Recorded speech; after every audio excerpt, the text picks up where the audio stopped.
Even when you were free, you know, we were hunted down, hung, burned, cutting off shit, you know, and this flag was used as a symbol for that shit, you know, to hunt people down. And it was waved during that. Yelawolf even tried to say that there were rappers, Pastor Troy, Andre, Little John, that used it, and you know they were just trying to take it and take away the hatred. But even I thought that was bullshit. I didn't care for that shit either way. But anyway, so Yelawolf is putting his foot down. He said that you guys are not taking away his heritage. How did you guys feel about that when you guys heard the news? Where do you fit in all this? Well, I'm a one-man team that does a job with no glory attached. I got the props together. Boy, what a unit. Hey, welcome to another edition of Dead End Hip Hop. And before we get into this convo, make sure you guys check out New Music Friday, where we let you guys know what new albums are out for that week. And that's it, man. We're just trying to keep you guys in the know. Also, please subscribe to the channel. We just crossed 100K, so many thanks to everybody that has subscribed. Shout out to Watch Mojo for putting us on their top 10 YouTube music critics list at number 3. So we appreciate that. And Mike C-Town with the honorable mention. But anyway, we're gonna go ahead and jump right into this conversation, man.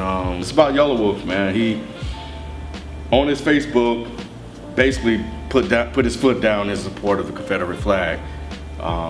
You know, most of you guys know that the Confederate flag has definitely come under a lot of fire this year. Dylan Roof murdered 9 people in a church. You know, he prayed with them for an hour. You know, he used the Confederate flag as part of the symbol of his hatred. And after that, a lot of the states started to kind of, you know, back off the Confederate flag. It's been a point of contention for years, because it was something that, you know, has been used and appropriated by, you know, white supremacists to, you know, as a symbol for their hatred and terror on, you know, African Americans. It was really adopted right around 1964, I think. Strom Thurmond in Alabama was one of those supporters, but the whole civil rights thing, and then the KKK, of course, adopted it. KKK also used the American flag as well, for everybody that want to jump in the comment section and throw that out. We all know the Civil War was fought over slavery.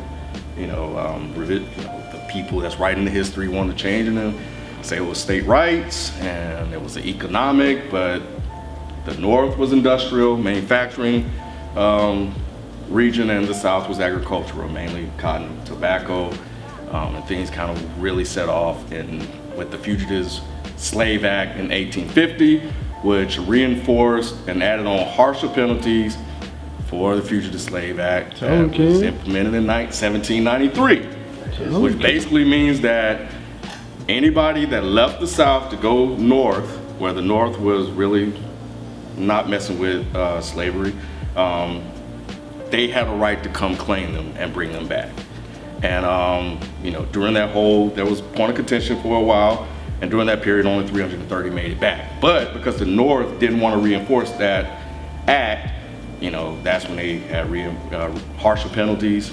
Underground Railroad was born for that. People started going to Canada instead because of the, you know, all laws and jurisdiction and stuff like that. Anyway, the Civil War broke out because the South wanted the rights to their slaves, African Americans that were basically treated as property. This is all history. So Yelawolf wants to hold on to that. And, you know, I understand where he may have people that fought in the war, you know, and they may have fought under the guise of Southern pride and not, you know, for slaves or whatever. Maybe just there were people that really had that Southern pride that fought in the war. But this is not about heritage. This is more about hate. And this is about, you're talking about 4 million people were enslaved during that time period. I saw it and I was like, sounds like Yelawolf. It sounds like every Southern, not to be offensive at all, of course, every Southern white person that I've ever had this conversation with. And the thing about his comments is I understand him. I understand what he's saying. I've been in the South. I am not Southern born. I don't even consider myself a Southern boy by any means. But I've been in the South for a very long time, and I've had this conversation with a lot of people. And yeah, I do think genuinely that a lot of them rep the Confederate flag as a part of their heritage. I understand that. My only issue with what Yella said is that, you know, you fuckboys can't do this and you fuckboys can't do that. And it's like, well, now you're making it an insult situation. So now you're calling me a fuckboy because I'm offended by somebody repping a symbol that has historically meant a certain thing. Now, it may mean something different to you, but let's talk about facts. Okay, sure, that particular version of the flag was never actually used as the Confederate battle flag, but at the same time, just like Ken said, it was used by racist organizations during Strom Thurmond's time when he was trying to make it to where, was it that lynching is now illegal, right? So you had people that were protesting that by using the flag and saying, no, just because the Confederate flag means something differently for you, you can't ignore the factual past that it has. It might not be a racist symbol to you. It might not be a racist symbol to a lot of people in your family or people in your crew or even people in your city. But to a lot of other people, this is what it means. And it's not fair for you to then say, well, they're fuckboys because we're going by historical facts. That's not fair. It's just like somebody being like, well, the swastika is really an Indian symbol for peace and love and good luck. Okay, well, it's also a symbol that Nazis use as hate. So we can't just pretend that it was never this and it was only this. That's not fair. With Yella's situation, which is different from the swastika situation, is the swastika started off as a positive symbol. Right. The Confederate flag didn't. It was never simply a positive representation of the South. It meant something, and we have to stop pretending that it never did. Now, of course, the Civil War wasn't only about slavery, but let's stop pretending that that wasn't a big fucking part of it. Right. Okay? It could have been about the industrial issues or the agricultural issues. Yeah, sure. But it was also about slavery. Yeah. So stop lying to yourself and stop lying to everybody else. It's not fucking cool. If you want to rep that flag, that is fine. But don't get pissed off when someone calls you out on it and says, you know what, I have a problem with you doing that. That's what this is about. How about we have a conversation? But you're like, you're not going to do this, you're not going to do this, you fuck boys. No, come on, Yella, like you're smarter than this. You're smarter than this. You have been in the rap game for long enough to know that you supporting and repping and promoting this symbol would eventually cause some controversy. So I don't understand the confusion and the animosity against people bringing up, well, that's kind of a problem. When I first saw it, I was like, well, how could he say that? Because I guess for me being born and raised, you know, up north in Detroit, yeah, I didn't, you know, of course I'm going by what older heads that experience in the South told me about the symbol and what I've, you know, read about it or whatever. So it's like, at first I didn't know how to feel, because I'm like, well, based on what I've seen and what I saw about, like what Mike said, historical facts, every time I see that flag, I'm thinking like, oh yeah, it's coming from a negative place, put it like that. So when I see him still like repping that, and yeah, he made some points about media, because you know how the media be. Media always kind of, you know, making stuff worse than what it is, or always kind of flipping stuff around. So to that point, I do agree. But to the historical point, I'm like, well, damn, Yella, like when I see that, when my granddad see that, when my grandmother saw that, from what they experienced from their cousins and other, you know, relatives, that flag represents something very negative. You know what I'm saying? It had nothing to do with media. It had nothing to do with media. That was word of mouth. That's word of mouth. Family members. Exactly, and I'm going by that because I wasn't born and raised in the South. So every time and from that point, when I saw the Confederate flag, I'm like, I stay away. I don't want to mess with that just because of the negative image or the negative stories I always heard about that flag. So to that point, that Yellow, I disagree. But like I said, I do agree with him as far as the media always, you know, pinpointing certain things. And they, you know, media gonna report what they want to report. So I kind of agree with on that. So that was like really my only feelings with that, because I didn't really have like a strong feeling like I know that you would have because you being from the South. It was just kind of like it was like for me from the outside looking in. Well, not really from the outside looking in, because like I said, I heard this from family members as well that came from the South, or that was down in the South. So yeah, I just took it as more of an outside looking in. I did look at it as like a cop out, how he was using, Andre 3000 and Pastor Troy for them for that example. I mean, it was kind of like, really, why not? You got to give us more better examples than that. I was born in Chicago. I was raised in Miami. Miami's considered the South, but it's a complete. It's not. Florida's completely different from like the deep South, from Alabama, Mississippi, the Carolina. All of that is completely different. So growing up, and me being from Cuban descent, like I didn't know, like these things. Obviously, I know what I know from school. You know what I'm saying? So I knew that this was something that wasn't a good look. This is not something that you want to represent yourself because of all of the negative connotations with slavery and all of that. So when I saw him, defend it, my first reaction was, okay, I kind of understand where he's coming from because of where he's from. So I understood that, and it doesn't mean the same thing to you as it does to other people. I get that. But you're also in an industry that is predominantly dominated by black people. People that you would like to collaborate with. You know what I'm saying? And there's some people that may understand where you're coming from and have no issues about it. But what about all of the people that are gonna have an issue about that? You know what I'm saying? Are you thinking about that? So I think that sometimes certain situations are bigger than you. And even though that it may be okay and it's fine in your culture, you gotta start looking above that, because you're a name. You can't blame media when you come out here and like you're calling everybody fuckboys and all of this. You can't. How are you attacking me for the facts of what this represents? It might mean something different to you, but he didn't articulate that, and that hostility he has towards it gives it another negative. Like why are you coming at me? Is he coming at me too? Exactly. Why are you coming at us when this represents that? You could have came out here, articulated your point, saying why this means something to me and why I'm going to keep it, because personally it's this, but I also understand that this, it isn't for everybody, and if you have an issue, I understand it. We can have open dialogue. Here's a guy that's doing a black art form holding on to a flag that terrorized the community. That's kind of interesting. I'm not exactly sure, but I just want to point out that Yelawolf's issue could have been with the company that was selling a t-shirt of the burning flag. He could have seen that and said, oh, you guys are trying to make money off of the burning of the Confederate flag, and I have an issue with that. So the fuckboys and all the hostility could have been directed at that company. The problem is that there's everybody else that's looking at that and be like, wait, hold on a second. Because when I saw it, I was like, oh, no, come on, Yelawolf, come on, man.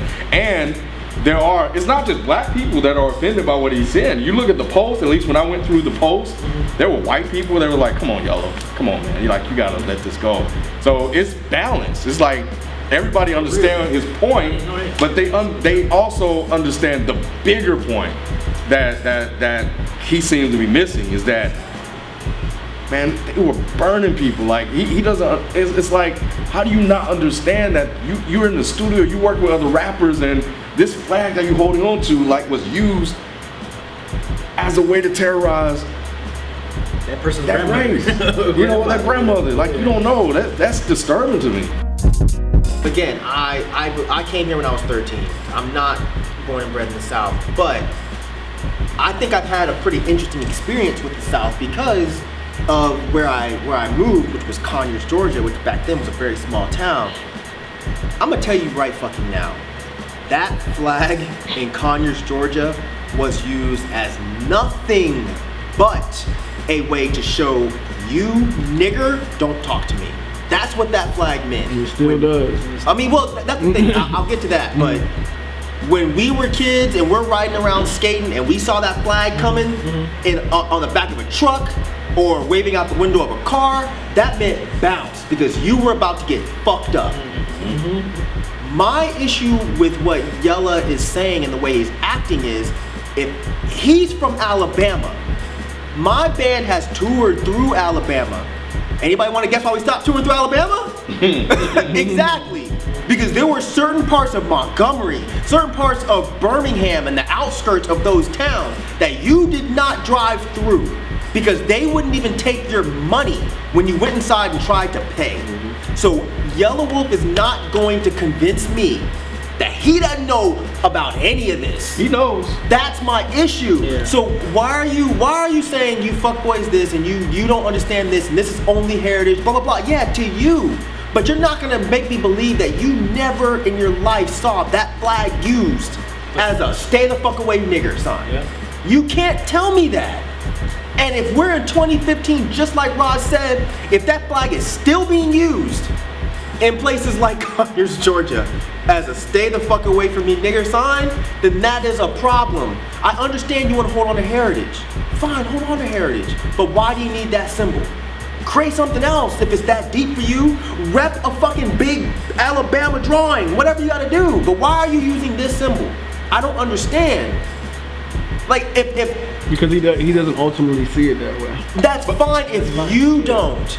But if a lot of other people do, then that's where the issue lies. And maybe you should be a little bit more cognizant of how everybody else is taking things and have a conversation with them. Because I agree with 100% with what Ralph said. Like, if you want to convince me that that flag does not mean that, you being hostile towards me is not going to help. And I know people are already typing, I know I'm like that too. I'm very, very passionate and forceful about my opinion. But I know that at the age I'm in now that doesn't work. Let's discuss this, especially you being a hip hop artist in a predominantly, or what used to be a predominantly black industry. You should be a little bit more careful about how you present things that we might find offensive. Exactly. You know what I'm saying? You can't be a welcome guest and then start talking about all of this crazy shit that fuck with our people on a major level. Like you know what I'm saying? It's even till today, like you can't do that. That's offensive. Sometimes don't hit send. Calm down. Get, you know what I'm saying? Get your thoughts and things under control. Exactly. Talk it out. Like we're too grown for initial reactions. Now, amongst you and your people, with no cameras and no publicity, that's fine. Because once you start talking it out the same way we do, then you start to get and pull those things out, and then you can have an intellectual conversation. But that initial reaction stuff, man, that rubbed me wrong. But I did want to ask you something, Kim. Growing up in Mississippi, how was it? Because, you know, Mike already kind of touched on it, you know, moving to Conyers, what that flag meant. Bro, you was in Meridian, Mississippi. You was back when Tom Thurman was trying to run. Exactly. You was born in the 40s and shit, so you was you was born in the 40s. You were moving the cannons and everything. I've seen a burning cross like a mile up from my house, going home at the middle of the night, shit just flame. You know, and not just even Mississippi. I remember we was in Arkansas. We was, you know, going somewhere with my dad, and you know, me and my brother, we were swimming in a. So what were those conversations? In a pool, it wasn't even a conversation. You're just swimming in a pool, and me and my brother just swimming in the pool. These white kids right next to us talking about, yeah, you know, if you touch a nigga, you'll turn into a nigga. That's true. That's what he told me. Now, You know that? I tried it. I'm pretty sure he's still Cuban to me. He hasn't changed. You didn't do it with the white dude? No, I didn't do it with the white dude. I'd have touched his ass. I didn't want those problems. And that's the thing, because there is this pressure, this invisible pressure that you feel being in the South, that if you say the wrong thing, you do the wrong thing, you act the wrong way, you touch the wrong person, it's a wrap. My uncle was an activist. The 3 black men that were killed in Philadelphia, he was actually supposed to go with him that night. My grandfather told him no. So he could have been the 4th one. You know, so we have a direct connection to it. And you know, like I said, I think Andrew Young even slept at my grandfather's house, you know, when they would come through and do their rally. So, but growing up in Mississippi, which Mississippi was one of the 7 states that originally seceded, you know, it was very real. It was very real. I've had people, I'm walking home, and I've had people on a pickup truck stop and fuck with me. I'm the only motherfucker. And they just stop and they get out and they surround you and they're like, and they call you the N-word. They call you the N-word and start poking you and punching you and shit like that. People you see at school. Ain't that some shit? Like the motherfucker you see at school, and what do? You know, and it's rough, man. So to see that, you know, and to see people hold on to it, I get the heritage part, and to kind of go back to what Rob was saying, you know, is that he doesn't see it that way. No, he doesn't. What he's trying to do is separate out the racist part of it. Yeah, right. He doesn't want to own that part, because he even commented on Facebook like that didn't have anything to do with him. But it was in the state. It was fault for that reason. And more importantly, it was used for that. Whether you want to own it or not, understand the heritage part. You know, and that's what people have said. You don't have to get rid of it. Put it in a museum, and then just go look at it. It was just part of the history that, you know, that happened. The fact is, the Civil War was started over slave rights, and then the KKK used it to kill black people. They also used the American flag. But that Confederate flag, because people will say that, but that Confederate flag was their symbol. It was at all the rallies. You can go look it up and you can see it, even to this day. Does he know with 100% certainty that none of his ancestors weren't a part of that? Well, he's part Native American, so I think he's looking at it like his family was never a part of that, and that's fine if your family wasn't. That's just as ignorant as men being like, well, I've never raped anybody, so rapes don't exist. No, motherfucker, they do exist. You just didn't do any of them. But you can't speak for the entire group. You can't. I've listened to Yelawolf in interviews. I watch just about any Yelawolf interview I can find because he's very articulate and I find him very intelligent. And there was one particular video that I watched where he was talking about the N-word. And I loved what he had to say. He was like, look, that's not a word that was spoken around my house. And if you did say it, my mama had a problem with it. And to me, that was some real shit, because we need to understand that not every white person's the same, especially not every Southern white person. But what he was saying, he's like, look, if other motherfuckers use it, that's kind of fucked up, because look, that's not the way everybody's gonna take it. You should take that same approach. You should take that same approach with this. You might not have the same approach with the rebel flag or the same stance on the rebel flag, but you need to understand how the people you're talking to are gonna take this. It sounds to me like you're only speaking or solely speaking for Southern white people. The majority of Southern blacks are not going to agree with you. You can throw out Pastor Troy, you can throw out Little John, you can throw out Andre 3000. But last time I checked, those three men do not speak for me, and they do not speak for the majority of the black race. So people need to stop with that shit. I was on Facebook, and I'm not gonna name names, but when this whole Confederate flag shit was going down, I saw people going around posting up, there was maybe one or two pictures of some black dude with the rebel flag. Yeah. See, he gets it. Right. He understands. Well, great. Good for him. Right. Good for him. That don't mean shit to me, because one, I don't know that motherfucker's name, and two, I ain't never met that motherfucker, and three, I don't know what the fuck was going on behind the scenes in that picture. Right. For all I know, you got a gun to somebody's head being like, you gonna take this picture, nigga. It's great that he's saying this. If that's what he believes, that's wonderful. But stop acting like this one anomaly speaks for everybody. They fucking don't. The thing is, when you have a controversial issue, the best, especially if the controversial issue is affecting a large majority of the people that dominate the area that you are in, you need to stop and think, how is this going to affect other people? I know that, a lot of people don't believe that. A lot of us are just like, well, shit, fuck everybody else. This is how I feel. Yep. Right. But we have to stop being like this. We have to start really using empathy and saying, well, look, how are the things that I'm saying going to affect other people? Yeah, words don't hurt to certain people, but they do others. Right. And I'm not saying that, I want to be clear, and no way am I saying that Yelawolf is a racist. No. I think he was very clear in his post. He was distancing himself from that part of it. He said that didn't have anything to do with him. It's clear that it's about heritage for him. I just think that, for all of us out there, at least for me, as a person of color, it's about heritage to me too.